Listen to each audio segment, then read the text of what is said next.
Aloha, everyone. 'Tis the season to be merry. And as Reverend Margie lights our Advent candle for today, our candles for today, we are knowing that we are celebrating in this Advent season for this week, joy, the last of the Advent season. How's everyone feeling about Christmas being a couple of days away? Yes, I know. We got presents or, family gathering, and there's a lot to be joy-filled about. Now, we're going to get into some things of the outer world, let's say, that would tell us something different. But before we do, we're going to get into the joy real quick. And we're going to really cover a little bit of this Advent season, kind of wrapping it up and making it real for each one of us. Because this is the call of the season, is to bring all of this, the hope and faith, the peace, the love, the joy, all embodying it, because that is who you truly are. Do you believe that? Yes, we are that. The other day I was driving down the street and I had a concern on my mind. And I said, well, what if I didn't have this concern? Would I be happy right now? I said, yeah, I would be. So I just realized that it's not that anything is happening to me. It's my thoughts about something that was creating some dis-ease inside of me. And when I changed my thoughts, when I changed my perspective, then suddenly I could feel joy again. Not that I was ignoring what was happening, not that I was pushing it aside, but rather I was denying the power that it had over me. We call that in Unity and New Thought denials. We have denials which deny the power. Not that something's not real, not that it doesn't hurt, or I didn't see something just happen. It's not that. It's just that the power that it has to influence the peace, the joy, the hope, the love that we are by divine right. In this Advent season, the past 3 previous weeks, we were talking, each speaker was talking about those gifts of this season. Folks, these gifts are inside of you. You ain't got to go to Walmart to get it. You ain't got to go to Target. You don't got to call somebody up to receive it. You don't got to go to your boss and ask for a raise in peace. It is within you. There is nothing and no one that can take that away from you. And in this Advent season, we are called to cultivate that which is already there. That these gifts that we were already born with from day one, to cultivate, to grow, and then to give. That's another thing. These gifts weren't just meant to be held within and just kept within you. The call then is to cultivate and then put it into practice. So whenever you are driving down the street and something happens, to call about peace in that situation, to see the Christ light in everything that you do. I had a minister call me up this week doing a forgiveness exercise. And I first thought they were doing it for me. I'm like, oh no, what I do? But no, they were letting me know of the practice that they were in and that they were determined to see the Christ light in everyone. This individual was practicing the Advent gift of love, was bringing it to life. This world has many illusions and shadows. It'll trick you in every moment, I promise you, if you allow it. But guess what? You're smarter than that. You agree? You are. I know I am, but I can only speak for myself, so I will. That's one thing we're taught. Just speak for yourself, Johanna. You ain't got to speak for nobody else, so I won't. But these presents, these gifts are already there.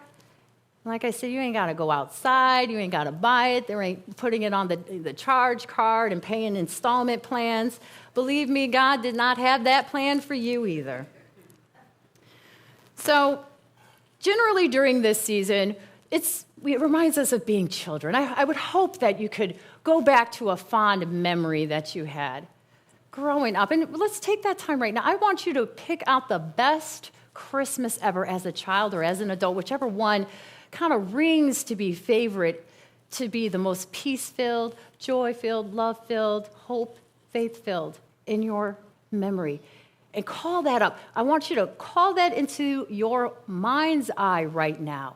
What were you feeling? What was happening for you?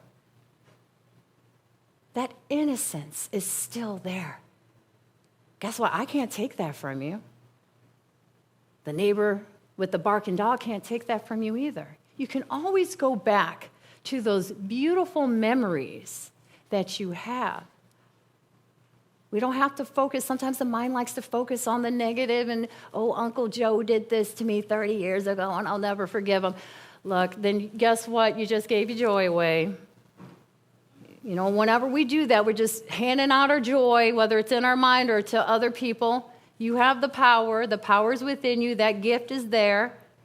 Uncle Joe, he's going to be Uncle Joe. We know who he is. We don't have to worry about him. What we're concentrating on is ourselves. And this childlike innocence with the fantastic memory, whatever that was. Now, I know that some of us are transplants here. Who's a transplant here? You didn't grow up here originally. All right. So some of you might have had some snow growing up. Those were fun times. You know, I remember as a kid, I just the week before Christmas, I was getting prepared. Santa was on the way. I knew, hopefully some of the things that I asked for in my Christmas wish list. We had the Sears Roebuck. You go through it, and I had other brothers and sisters, and we had to steal it from one another. And by the time I got it, it was all tore up, and I didn't know which number to write. But we were practicing without even noticing it, but we were actually giving our power to something outside, like the Christmas gifts and everything else. But at least we had that joy-filled, that peace-filled, in anticipation. School was out. The snow had fallen. We were going to throw some snowballs and build some snowmen and make some snow angels. A lot of snow was involved in my childhood. And if you were unlucky, then you had a yellow snowball thrown at you at the same time. And those individuals that know what yellow snowballs, I won't get too graphic, but you don't want yellow snowballs. Not in your face. And yeah, it was quite magical. I just remember just having the best time. My brothers and sisters and I, we always had Christmas recitals. Public school, too. Well, it was partially public school. But we would sing in front of my parents. That was a great experience where we got to, because we had to rehearse at school, and then my mom wanted us to put on a performance, and we'd do that, and then we'd go right, to the rehearsal, or not, the recital right afterwards and sing with our class. And those are the memories I grew up with that still bring me joy to this day, that bring a smile to my face. And whenever I'm feeling down in this season, I have that to go back on.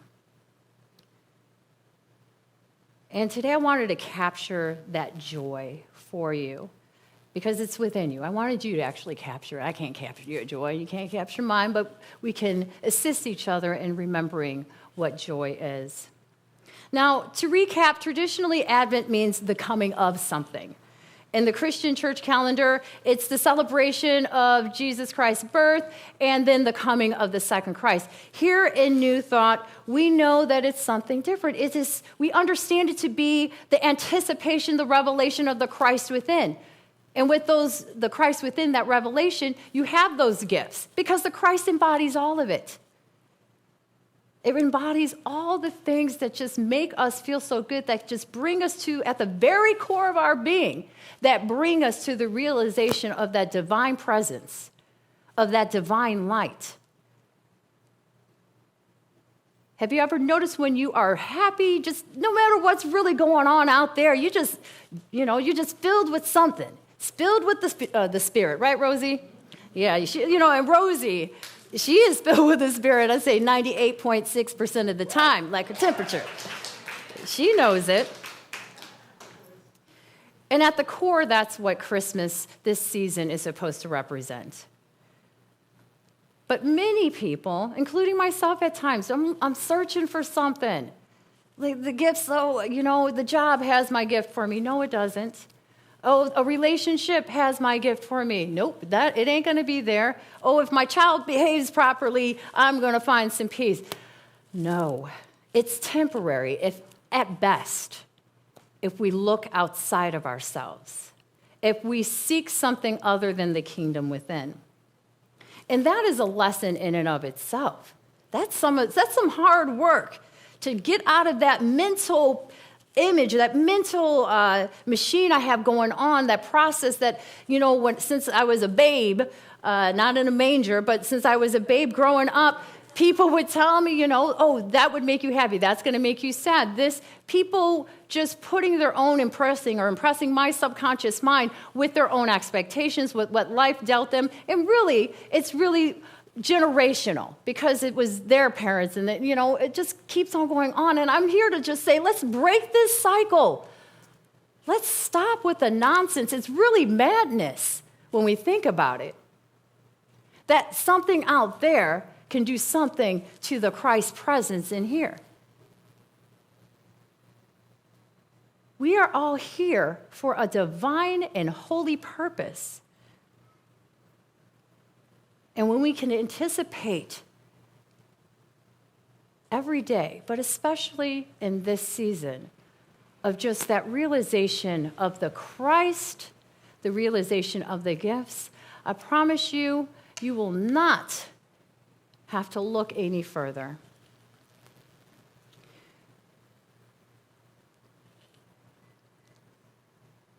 This is also a season, because a lot of us are still kind of looking outside of ourselves, where it might not be the happiest. And I don't want to ignore that. I want to say, joy to the world, the Lord has come. And then, there's a man who's homeless down the street that I've just totally ignored. I want to acknowledge. I don't have to accept that as his truth, but I do have to acknowledge that as his experience. When I don't acknowledge somebody's experience, then that actually puts a hurt on things too. That's my shadow, that's my darkness, just ignoring certain things. So let me acknowledge that, during the holiday season, we do have the highest suicide rates. People fall into deep depressions. We have more dark seasonally than we do light. That there's families out there struggling to not just bring home Christmas presents, but to bring home food, to have shelter for their young ones.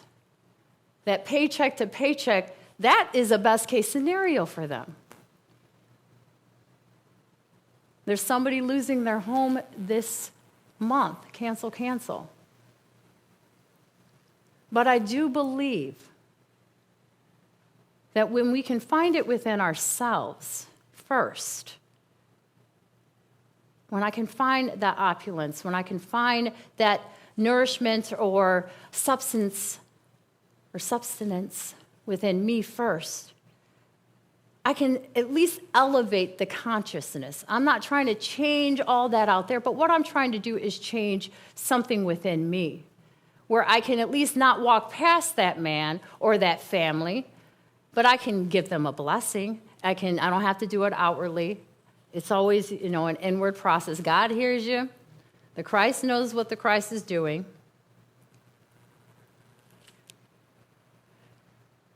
Jesus walked this earth, and he said that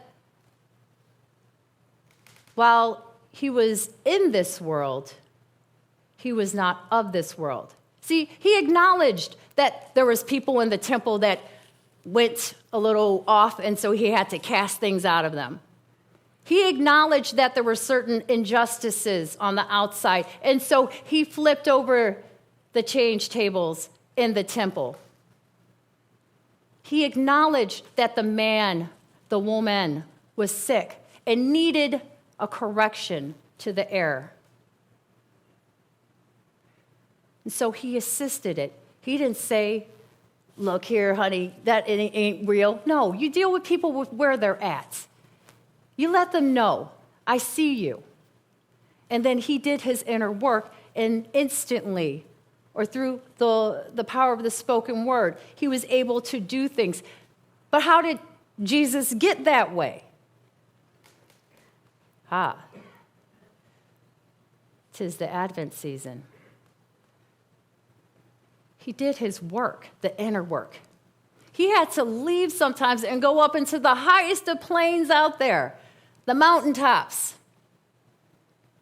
to the wilderness, in order to kind of get away from the nonsense, the outer of this world. Right now, we would call that maybe social media or, the news or something like that, or anytime we call up Gossiping Gabby, He stopped all that. He said, I'm going to put my cell phone down. I'm going to pack a little bag. I might take a friend or two with me who I believe we can strengthen each other. And we're going to go up into a different realm right now and cleanse and cultivate something within us. So then when we're done, we'll be ready to come back down and spread a little of these gifts. Let me cultivate them. Let me grow them within me first so I can give more, so I can show up more, so I can be the presence of that Christ, because me and my Father are one.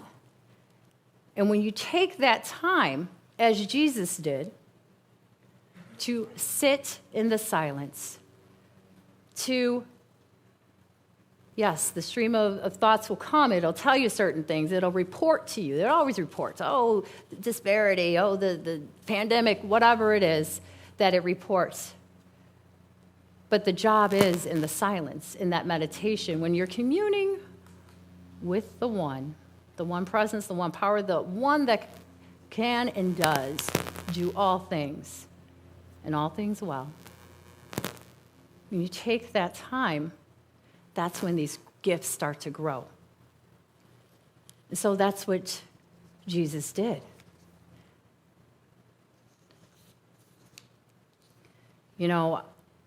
And looking at the outer experiences, we have a preschool here. And Reverend Margie has heard this one. I gave a little bit of a sermon like this to a group of ministers a couple of weeks ago. But we have a beautiful preschool here, 95 wonderful children. And when we were here full-time, the staff, we got to hear them at recess. Man, they were the most joy-filled kids out there on the playground until somebody took a toy away from somebody else.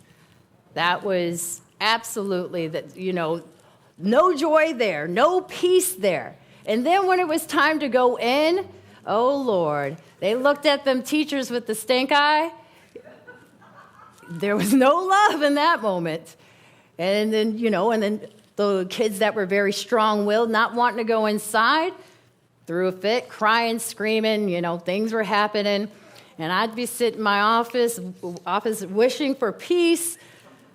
But there goes all my hope, because one of my gifts just out the door, because I allowed, just the outer to really penetrate to the inner harmonious. At the time I needed to, cultivate a little bit more. So this consciousness that Jesus cultivated, these gifts of the season that he was able to actualize and to manifest so we all could benefit from, that is really powerful. In some churches, it's all about Jesus. Here, we recognize the symbolism, the metaphysics of it all, and we recognize that presence. And Jesus also said this, what I have done, you will do, and more. Why is that? Because whatever was residing in him, the Christ, resides in you. He's just saying, take a little bit of time. That was his life mission. And so that was his calling. And yes, we have busy lives, kids and jobs and traffic.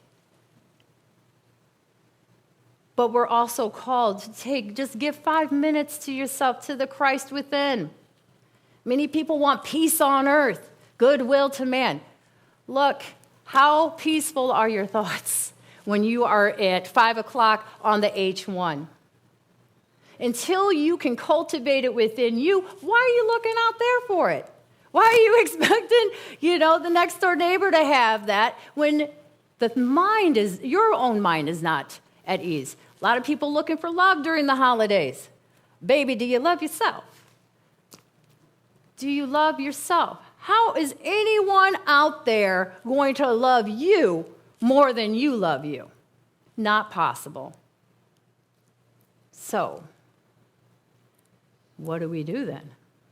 How do we make this season, these lessons, these teachings of Jesus, of the Christ that abides within each one of you, how do we actualize it, manifest it for ourselves?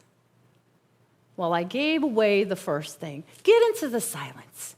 Whether that means having a prayer closet, a prayer room in your house, taking a break in your car at work, and just communing, doing some deep breathing exercises. That's one way that you can do it. And just think about God. Think about the good. Bring up that Christmas moment with the happiest joy that you had as a child. Meditate, think upon those things. There's also a thing, and I believe I brought this up in a sermon before, but it's called ministering. Minister to yourself. Be your own biggest fan. When we minister to ourselves, let's say something is happening that doesn't bring us joy. I'm not going to name anything. I don't want to give it power, but whatever that looks like in your life, I'm sure we can recall some things. But when we minister to it, when you speak a powerful word to it, when you apply some truth, you just slap it right down on there like, I don't care what this looks like, God, I know you got my back. I know this is not the truth of this person, this situation. I demand, and you can demand because you have the power to evoke and invoke whatever you wish to call forth, but you have to have some faith and put your belief in it as well. But you have the power to do that.